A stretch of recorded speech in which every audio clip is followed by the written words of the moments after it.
Hey there, Entre Hubbers, welcome back to my little cave. I'm at Tukaki, co-founder of the Entre Hub, and we are going through the 15 great tips for entrepreneurs and startup businesses on the things that they need to get right at the very beginning, or things that they should consider now that they might have started up and are a little ways through the building and the development of their business. So before, as a recap, we have touched on the business plan, we've touched on understanding the market and market research, and we've also touched on things such as social media engagement and your unique sales proposition. Today, off the back of our social media video bite, I want to focus on brand. Now, why brand? Well, you know, brand is something we throw a logo up and it tries to resonate with a mission statement and all this other sort of stuff. But you know what, it's a lot more complicated than that. And it's also a lot more valuable than that at the same time. And I'll give you an example. A lot of organizations, when they start up with a brand or a name that might be familiar to their own personal story, but it doesn't necessarily always resonate with what it is they're actually trying to sell or the audience they're trying to pull in. So, for example, at the beginning, did Starbucks resonate with coffee drinkers, or was it the coffee and the price of the coffee in Seattle that was resonating with the customers? And did brand build over a sustained period of time?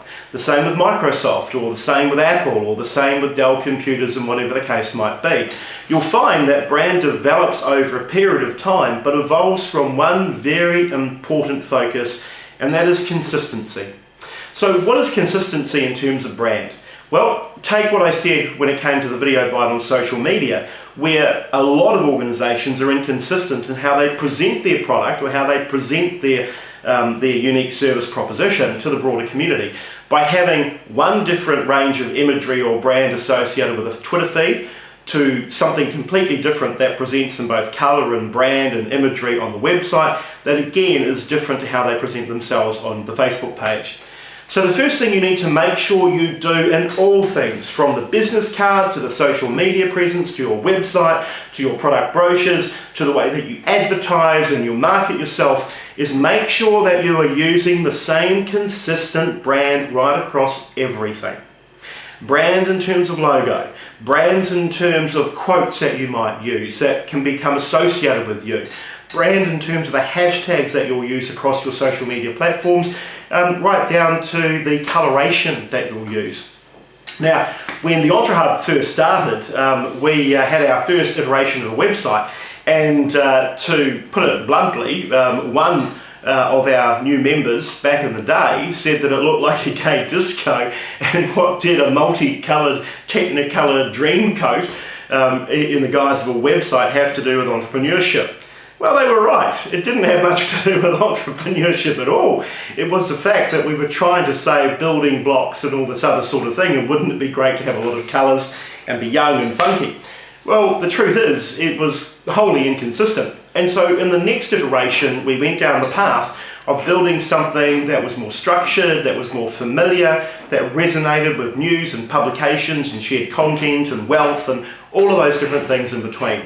So you are able to get a few things wrong at the very beginning, but make sure that, like Microsoft and Dell, even like the Entre Hub, that your brand begins to evolve into a point of consistency if you do happen to start from a point of inconsistency.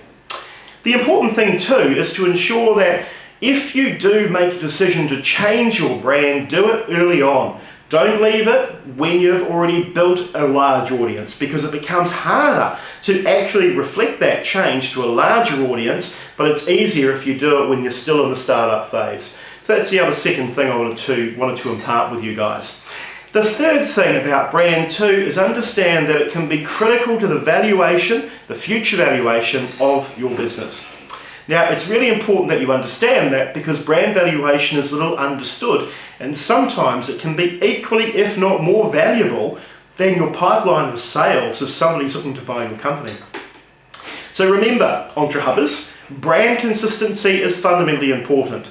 Changing your brand when the business is rather large is a lot more complicated to do, so make decisions early on and don't lose the opportunity. And then the third thing is understand what the future potential brand valuation could be, and the fact that you might have one big kick-bang asset sitting in your hands. Guys, I'm Matt Tukaki, co-founder of EntreHub. Don't forget, visit www.entrehub.org. Download the 15 great tips. It is free. Get involved in the case studies and the conversation, and come back for more video bites of learning. Have a great day, entrepreneurs.